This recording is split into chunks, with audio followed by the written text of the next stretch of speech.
Hi everybody, it's Ian here from IBI Performance Coaching. Today I'm going to give you a really simple three-step tool that you can use to reset yourself and make better decisions to move you towards the life that you want to have.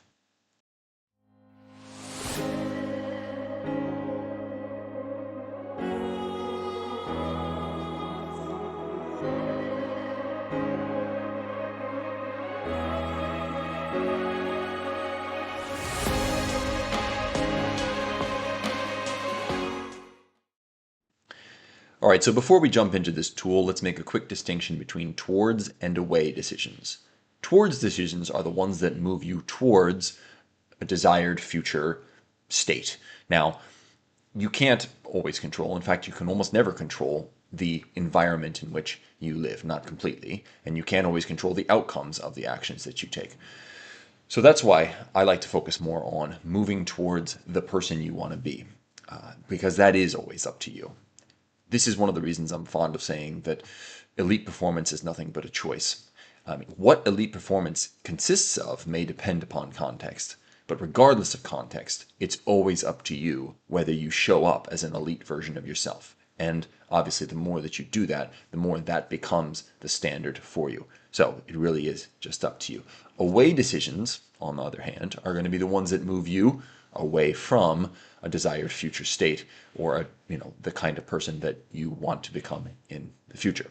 So now that we have that distinction, it's also important to recognize that while it's theoretically possible to make 100% towards decisions, nobody in the history of humankind has ever achieved that ratio. And so it's really unrealistic to aim for it. And it's not helpful to get on your own case, to be hard on yourself for the away decisions that you make. So what do we do about it? Well, when we make an away decision, and let's take a tangible, concrete example here so that you can really envision it and sink your teeth into it. Ironically, the example I'm going to give you is emotional eating, or snacking to distract yourself from discomfort, or from doing the hard work, from sitting down and really digging in on something that you must do if you want that towards effect. So let's say you find yourself in the kitchen. You're not exactly sure when you made the conscious decision to go in there or to pick up the snack it is that you're enjoying at the moment, but you recognize that that's where you are now. There are a couple responses that you might have, and very often the response that people have is to beat themselves up for it. I'm doing it again, I screwed up again, and to be hard on themselves in that way. This is really not very productive, and it fuels a cycle, in sort of a reinforcing feedback loop of this behavior, because one of the reasons that you engage in emotional eating or mindless snacking is to escape from discomfort, and by being hard on yourself for doing those behaviors, you are increasing the amount of discomfort that you have to deal with, and you can be sure that later on you're going to resort to it as well. So what's a better solution? That would be giving yourself another chance to make a towards decision. You see, progress is really not about never making an away decision. Progress isn't linear. It's fits and starts. It's 2 steps forwards, 1 step back. People use that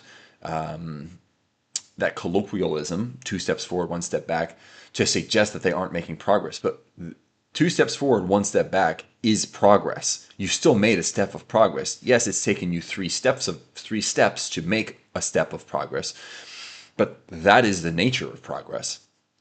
It often happens that way.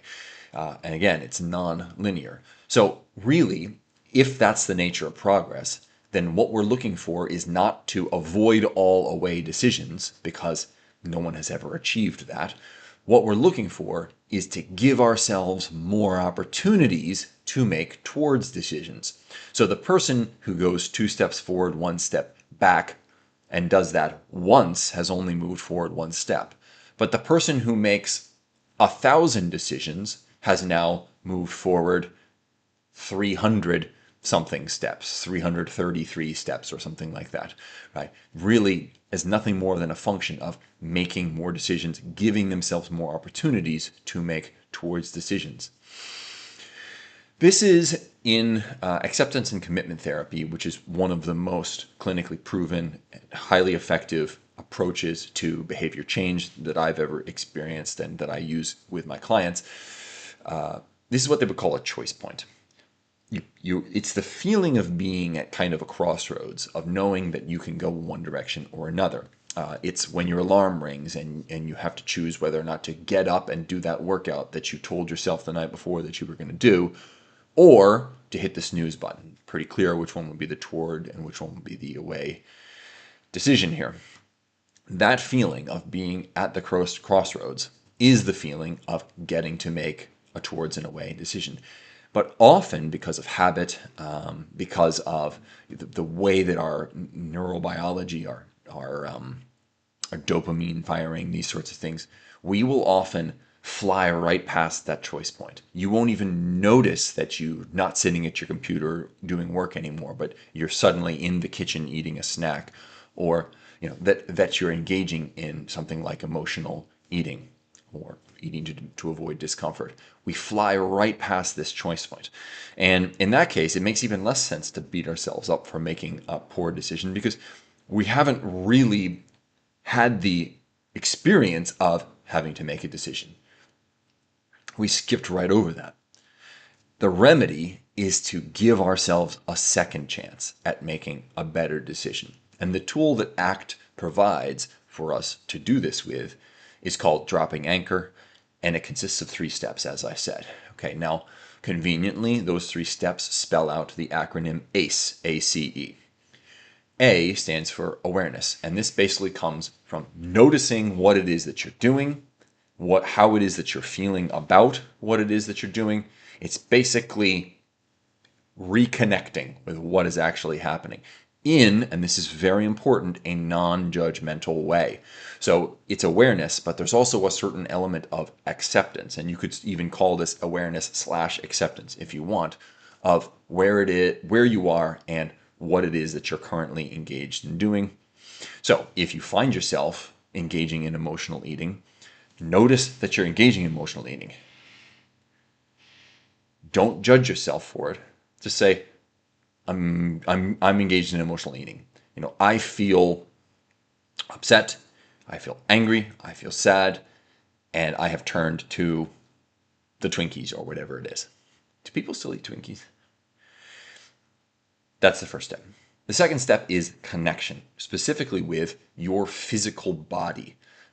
We need to reassert ourselves in our own space, that being our physical body. Now, there are a couple ways to do this. Really easy ones are to focus on the breath, take a few nose breaths into your diaphragm. Even just one can reestablish this physical connection. You could also, push your feet into the ground. You could roll your shoulders back. Any one or any combination of these things.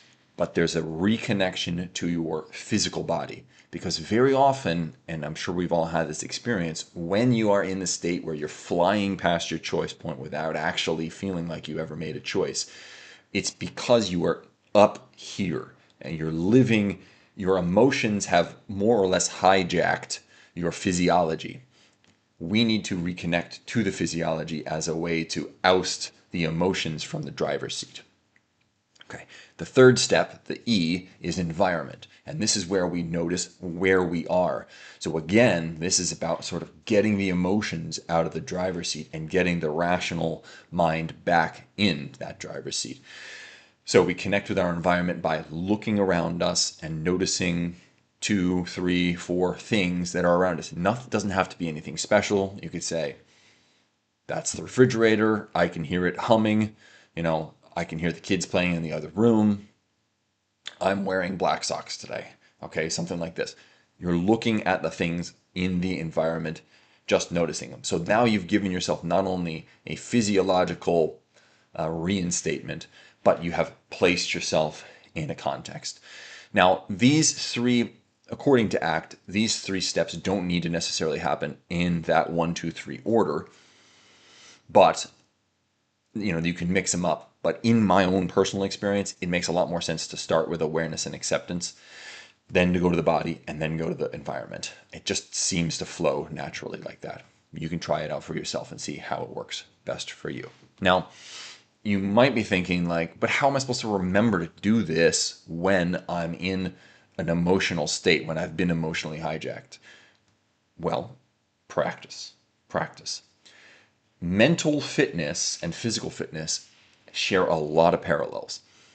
I am always talking to people, to you on the channel, to clients that I work with, about the crucial role that incidental workouts play. And we're talking physical workouts here, where you're pushing on something, pulling on something, squeezing something.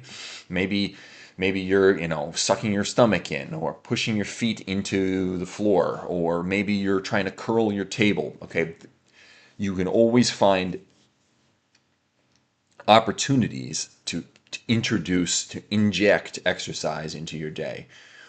Mental fitness works very much so the same way, and it works even better for mental fitness, because with your muscles, if you're trying to build muscle, you really do kind of need to push it to a certain proximity to fatigue in order to get muscle to be built, as an example.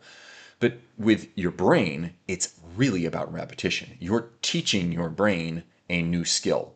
And when you're teaching someone something, it's not about teaching them until they're exhausted and fatigued and they can't continue. It's about teaching them and then letting them kind of forget it a little bit, and then having them remember it by maybe teaching it again or asking them to recall it or something like this. And this sort of spaced repetition approach is what really results in lasting learning outcomes. Okay, so we take this ACE, acceptance/awareness, connection to body, environmental awareness, and we just sprinkle it throughout our day. Maybe you do it when you're stopped at a stoplight. Maybe you do it when you switch tasks. Maybe you do it before you exit your car to go into your house in the evening. By sprinkling it around like this, you will find that your mental or psychological fitness gets a whole lot better. And this is a carryover from my martial arts experience, you'll find that it comes out when you need it. So if you want to learn how to defend against an attack, you need to defend against 1,000 of that attack. And then when it happens, the response, what was it that Bruce Lee, something like, I do not punch, it punches itself, right? Your fist just knows what to do, or your hand just knows what to do, or your head just knows what to do when that punch comes, because you have installed that program over a series of time and repetitions. Okay, so find places to put this ACE practice in, and then when you get carried away, when you get emotionally hijacked, when you skip right over that choice point crossroad feeling, it'll let you reset. And even if you make another away decision after that reset, you can always reset again and just keep giving yourself opportunities to make the towards decision. And before long, that will become the default position. And then, man, the progress you can make will be outstanding. Thanks so much for your attention. I hope you got something useful out of this video. For those of you who support the channel, I truly appreciate it. If you'd like to know more or go deeper, you can find courses down below.